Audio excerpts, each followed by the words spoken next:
नमस्कार, India news में आपका स्वागत है। मैं हूं सुरेश मनचंदा और आप देख रहे हैं वेयर टू इन्वेस्ट। नया फाइनेंशियल ईयर शुरू हो चुका है और अब इस फाइनेंशियल ईयर के अंदर कौन सा पोर्टफोलियो मैनेज किया जाए, और इसी समस्या का समाधान लेकर के हम हाजिर हैं और हमारा साथ देंगे यहाँ पर डॉक्टर अमित गुप्ता।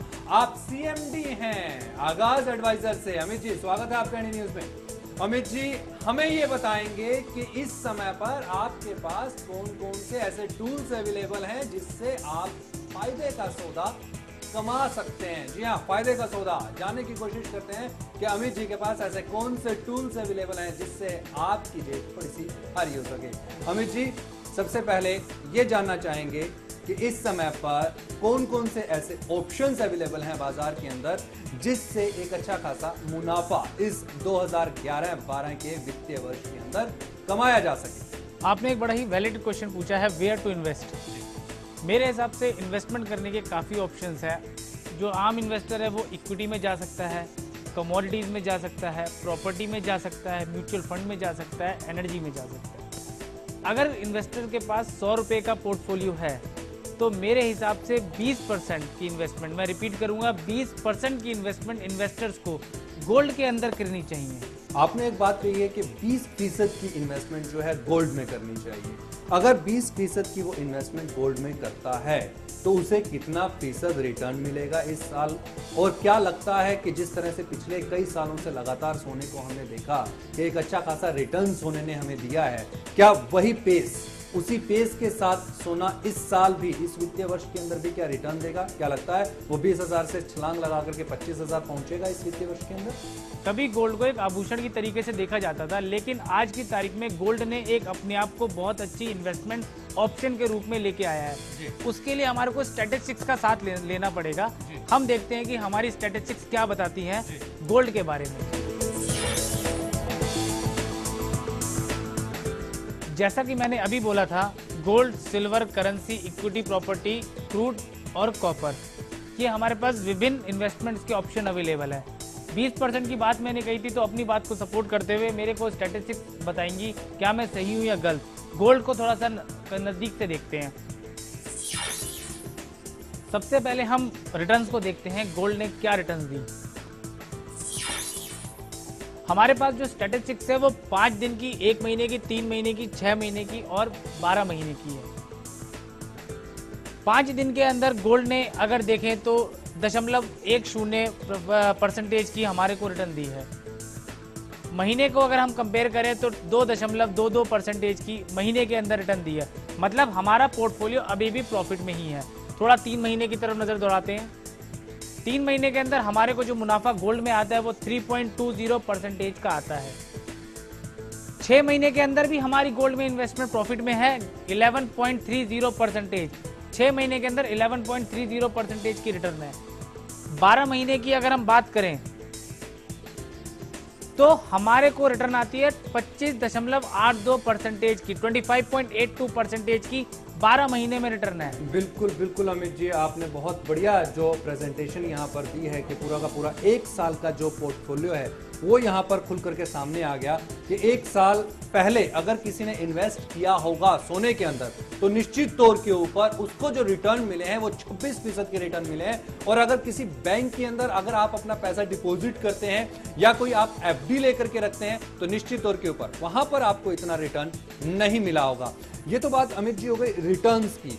और ऐसे कौन से सॉलिड पॉइंट्स हैं जो हमें ये बताते हैं कि निश्चित तौर के ऊपर सोने के अंदर अगर आप रिटर्न इन्वेस्ट करते हैं तो वहां से आपको एक बेहतरीन रिटर्न जो है वो मिल जाएगा। थोड़ा सा पीछे की तरफ चलते हैं, होल्डिंग की बात करते हैं हम गोल्ड के अंदर। हमारे पास स्टैटिस्टिक्स में 5 कंट्रीज अवेलेबल हैं जो गोल्ड की होल्डिंग बताते हैं, गोल्ड की कंजम्पशन बताते हैं। United state, Germany, IMF, China और इंडिया। यूनाइटेड स्टेट्स के अंदर जो टोटल होल्डिंग ऑफ गोल्ड है वो 8,133.50 इन टन्स है।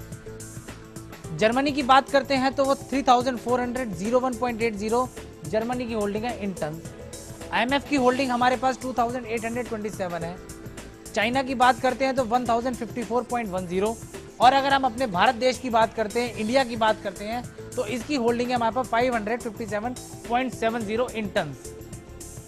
बड़े पते की बात है यहाँ पर कि मुसीबत का साथी जो है वो सोना है निश्चित तौर के ऊपर। अगर इस पॉइंट, इस नज़रिए से अगर हम देखते हैं तो निश्चित तौर के ऊपर सोने से भविष्य के अंदर रिटर्न मिलना लाजमी नजर आता है। और कौन से ऐसे प्रोस्पेक्टिव हैं, जैसा कि अभी आप डिमांड की बात कर रहे थे, सप्लाई की बात कर रहे थे, वो किस तरह से रिटर्न के ऊपर इफेक्ट डालेंगे? अभी मैंने दो चीज़ों को समझाया है, रिटर्न्स को और होल्डिंग को। अब मैं अपनी बात को जस्टिफाई करता हूं कि मैंने जो बोला कि गोल्ड में रिटर्न्स आती हैं, 20% की इन्वेस्टमेंट गोल्ड में मनुष्य को करनी चाहिए। तो उसके लिए मेरे पास अभी दो चीज़ें और बची हैं, डिमांड और सप्लाई। तो पहले हम डिमांड और सप्लाई के ऊपर एक एक करके नज़र डालते हैं। डिमांड के ऊपर मैं पहले बताना चाहूँगा, अगर हम सबसे पहले ज्वेलरी की डिमांड को देखें तो मेरे पास जो स्टैटिस्टिक्स है वो 2009 और 2010 की है। ज्वेलरी की डिमांड 2009 से कंपैरिजन में अगर 2010 को देखें तो 17% की ज्वेलरी में डिमांड बढ़ी है।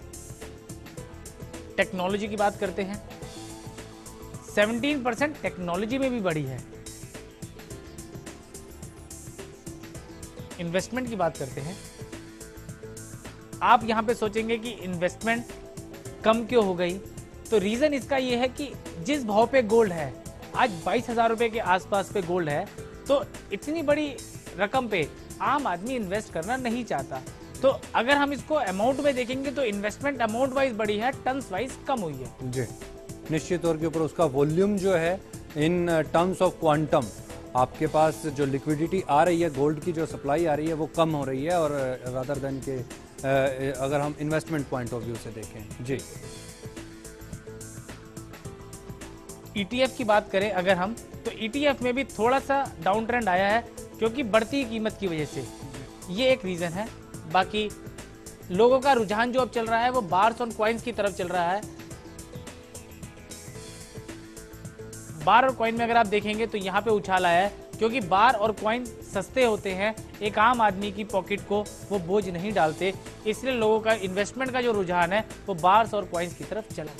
यानी यहाँ पर वही फॉर्मूला अपनाया है कि अगर कीमतें बढ़ रही हैं तो क्वांटिटी को थोड़ा सा कम कर दिया जाए। यहाँ पर क्वांटिटीज़ को कम करने का एक बेहतरीन जो जरिया है वो यहाँ पर जरूर अपनाया गया है।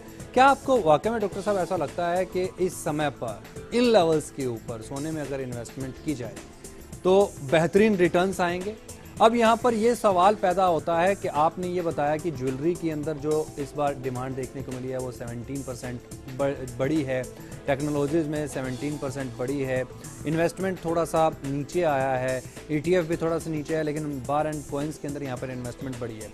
यहाँ सवाल अब ये उठता है कि इस समय पर अगर कोई आदमी अगर 20% सोने में इन्वेस्ट करना भी चाहता है तो वो क्या ज्वेलरी के अंदर इन्वेस्ट करे या टेक्नोलॉजी पर इन्वेस्ट करे, इन्वेस्टमेंट ले, या फिर बार एंड कॉइन्स फिजिकली ले, या ETF बाइंग की तरफ जाए? आपके नजरिए से क्या ऐसा फॉर्मूला है जिससे एक अच्छे बेहतरीन रिटर्न आए? क्योंकि ETF पर हमने अक्सर देखा है कि लोडिंग और अनलोडिंग चार्जेस उसके प्रॉफिट्स को कहीं ना कहीं डैमेज कर देते हैं। इसके बाद अगर ज्वेलरी की यहाँ पर बात करते हैं तो ज्वेलरी में बहुत अंदेशा रहता है कि कहीं सोना खोटा तो नहीं है, कहीं सोने के अंदर कोई बहुत ज्यादा मिलावट तो नहीं कर दी, जितने पैसे दिए जा रहे हैं कहीं वो कम तो नहीं हो रहे। अब अगर बार एंड कॉइन्स की बात करते हैं तो एक ये ऑप्शन बचता है इन्वेस्टमेंट अगर की जाती है तो वो किस फॉर्म के अंदर होनी चाहिए? अगर मैं भारत को देखते हुए चलूँ तो मेरे हिसाब से बार एंड कॉइन्स एक ऐसा जरिया है जहां पर आदमी की इन्वेस्टमेंट सेफ है, सिक्योर है और रिटर्न आए। बाकी इन्वेस्टमेंट करे तो बार एंड कॉइन में ही करे, कोई और तरह से स्ट्रेटेजी जैसे वो सोचे कि मैं फ्यूचर ट्रेडिंग कर लूँ, मैं सजेस्ट नहीं करूँगा फ्यूचर ट्रेडिंग के लिए।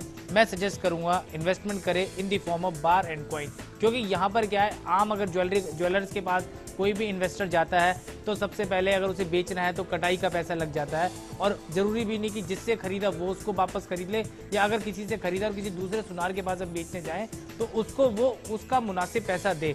लेकिन बार और कॉइन भारत की गवर्नमेंट ने बहुत ही बेहतरीन इन्वेस्टमेंट का जरिया बताया कि जितना पैसा आप लगा रहे हो और फिर बाजार के भाव से उसको उतना। लेकिन ये बार एंड कॉइन्स कहाँ से लेने चाहिए, कहाँ से लिए जाए? किसी भी ऑथेंटिक शॉप से या बैंक से।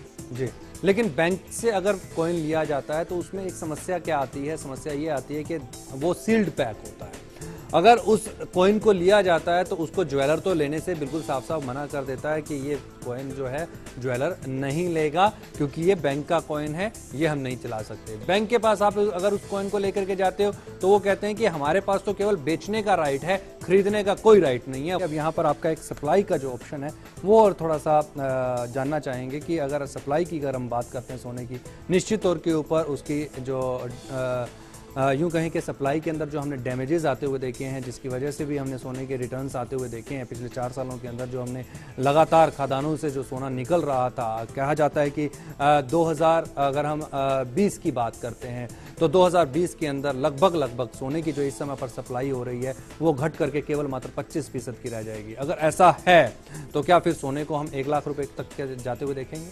अभी तक हमने 3 कड़ियों की बात करी है, रिटर्न्स की, होल्डिंग की, डिमांड की, लेकिन कड़ी पूरी तब होती है जब उसमें सप्लाई डाली जाए। तो आपकी बात को सपोर्ट करते हुए आपके क्वेश्चन को आंसर देने के लिए आइए बात करते हैं सप्लाई की। सप्लाई को हम 3 तरीके से देखेंगे, माइन की सप्लाई, ऑफिशियल सेक्टर सेल की सप्लाई, रिसाइकिल गोल्ड की सप्लाई। सबसे पहले हम बात करते हैं माइन की सप्लाई। माइन की सप्लाई 9% तो इंक्रीज हुई है, लेकिन क्या गोल्ड जैसी कमोडिटीज की 9% सप्लाई सफिशिएंट है? इसका आंसर नो है। दूसरी बात करते हैं ऑफिशियल सेक्टर सेल की। ऑफिशियल सेक्टर सेल की सप्लाई हमारी 12% रिड्यूस हुई है। इसका मतलब जिसके पास जो होल्डिंग है गोल्ड की वो अपने पास रख के बैठा है, वो उसको बाजार में निकालना नहीं चाह रहा, जो कि आपकी डिमांड सप्लाई की इकोनॉमिक्स को सपोर्ट करेगी, रिटर्न्स की बात को सपोर्ट करेगी। तीसरी बात करते हैं रिसाइकिल गोल्ड की। अगर हम देखें रिसाइकिल गोल्ड में भी 1% की डाउन ट्रेंड आया है। It has move to the southward direction 1%।